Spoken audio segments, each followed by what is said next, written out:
Joining me is General Jack Keane. He's a retired four-star general who was Vice Chief of Staff of the US Army and is now reviewing the defence policy of President Biden for the US Congress.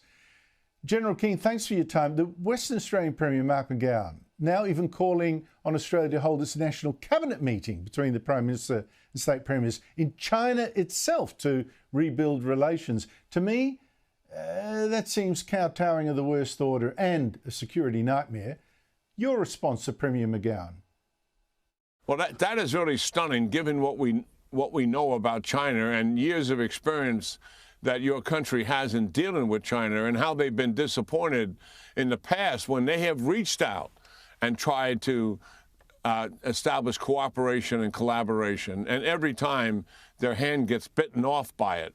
And I can tell you for a fact here, dealing with American diplomats on a continuous basis, they have tried everything under the sun to make friends with China. After all, many countries, United States and others like Australia, had a lot to do with helping develop a form of capitalism in China, thinking naively, we didn't know it was naively at the time, that if they had economic reform, political reform would follow. But that blew up in our face. There's no political reform.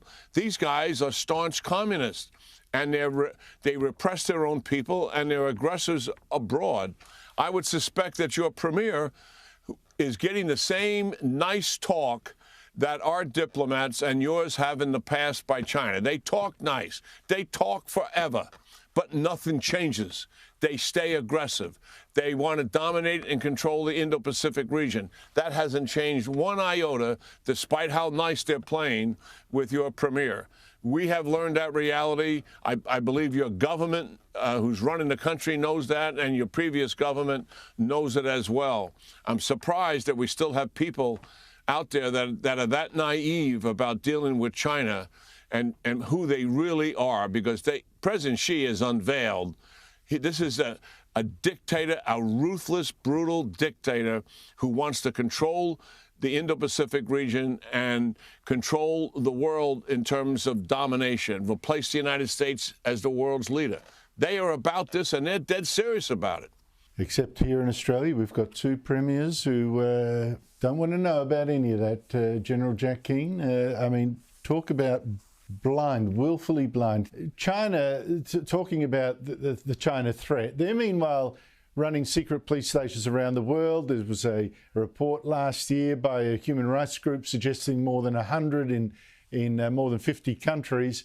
The FBI this week arrested two men it claims were running one of these Chinese secret police stations in New York's Chinatown. What do you make of that? Yeah, it's very revealing, because it just shows you who the Chinese Communist Party really are. I mean, we know they're repressing their own people, and there's no form of dissent that's tolerated. And if you do dissent publicly, you go away. And where are you? You're in a prison, or you're in a concentration camp.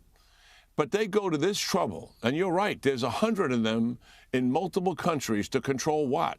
To control, in this case, Chinese Americans in other countries, Chinese who are living in those countries, and many of them are American citizens, that control their dissent against the Chinese communist regime in China. And they have established these people to do that. Our Department of Justice has arrested two Chinese Americans for doing that, and charged 34 others who are in China for attacking people on the internet and establishing troll farms to do it. But, it reveals something about China. Angela, look to the length they go to put down dissent. What are they afraid of? Why are they so afraid of criticism like this, even in a faraway land that the United States is compared to where they are? Because it's their Achilles heel. They know full well that they control their people in a vice, and they know they want to stop that explosion from ever taking place. 1.4 million people in the street, billion people, repressing against the Chinese Communist Party. I've been convinced for years that they fear their own people more than they fear the United States and like-minded democracies, because it is their Achilles heel. Why else would explain the lengths they go to try to control dissent and criticism of the regime, as you just enunciated here? 100 so-called police stations spread around the world to control foreign dissent against the Chinese Communist regime.